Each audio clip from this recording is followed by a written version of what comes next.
حەشتی شعبی ئەو هێزەی لە ماوەیەکی کووردا دەرکەوت و زۆرترین کاریگەری لەسەر ڕووداوەکانی چەند ساڵی ڕابردووی عێراقدا جێهێشت.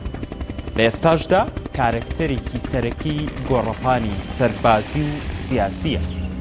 لە ساتەوەختی هێرشی چەکدارانی داعش بۆ سەر مووسڵ و کۆنتڕۆڵکردنی لە نۆی حوزەیرانی ساڵی 2014 و دەرکەوتنی بێتوانایی سوپای عێراق لە ڕوبەڕووبوونەوەدا، نووری مالیکی سەرۆکوەزیرانی ئەو کاتی عێراق بەڕاوێژ لەگەڵ ڕاوێژکارە سەربازیەکان داوای لە خەڵک کرد لە چوارچەوەی هێزێکدا بە ناوی حەشتی شەعبی خۆیان بۆ ڕوبەڕووبوونەوەی داعش ئامادە.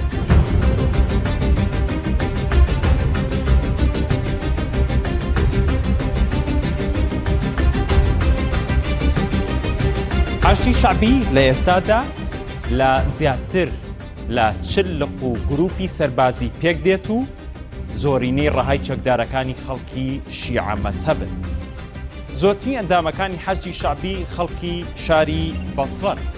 موچەی هەر چەکدارێکی حەشت لە کاتی ئاساییدا 1,250,000 دیناری عێراقیە، لە کاتی ئەرک و جەنگیشدا دەبێتە 2 هێندە. لەبارەی ژمارەی چەکدارەکانی حەشتی شەعبی ئاماری جیاوازن کە لە 100,000 کەس بۆ ملیۆنێک چەکدار ئاماژیان پێدەکرێت کە ڕەنگە تێکڕای موچەخۆر و بندیوارەکانیشیان بگرێتەوە. ئاماری متمانە پێکراوی ئەم هێزانە بە 160,000 چەکدار مەزەندە دەکرێت.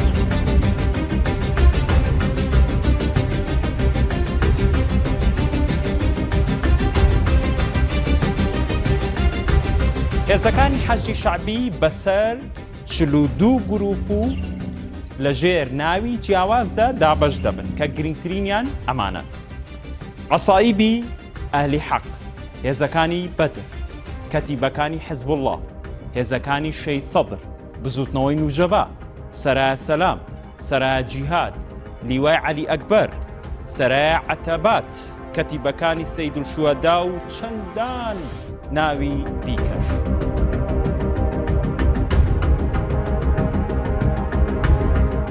ئەم گروپانە لەلایەن دەستەیەکەوە سەرکردایەتی دەکرێن بەم شێوەیە. فالح فەیاز فەرماندەی گشتی حەشتی شەعبیە. ئەبوو مەهدی موهەندیس جێگری فەرماندەی گشتی حەشتی شەعبیە کە لە هێرشێکدا لەلایەن ئەمریکاوە کوژرا. هادی عامری جێگری دووەمی فەرماندەی گشتی حەشتی شەعبیە. هەر یەکە لە قەیس خەسعەلی و ئەبوو جاسم ناسری و ئەکرەم کەعبی ئەندامی دەستەی سەرکردایەتی حەشتی شەعبی پێک دێن.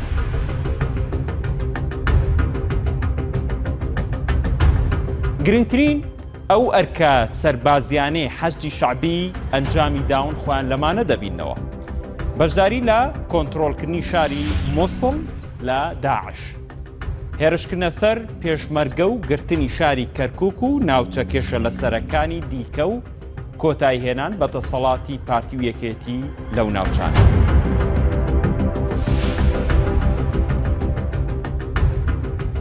پاکردنەوەی 17,500 کیلۆمەتر چوارگۆشە لە داعش کە نزیکەی 1/3 ئەو ڕووبەرێ کە داعش لە عێراقدا داگیری کردبوو.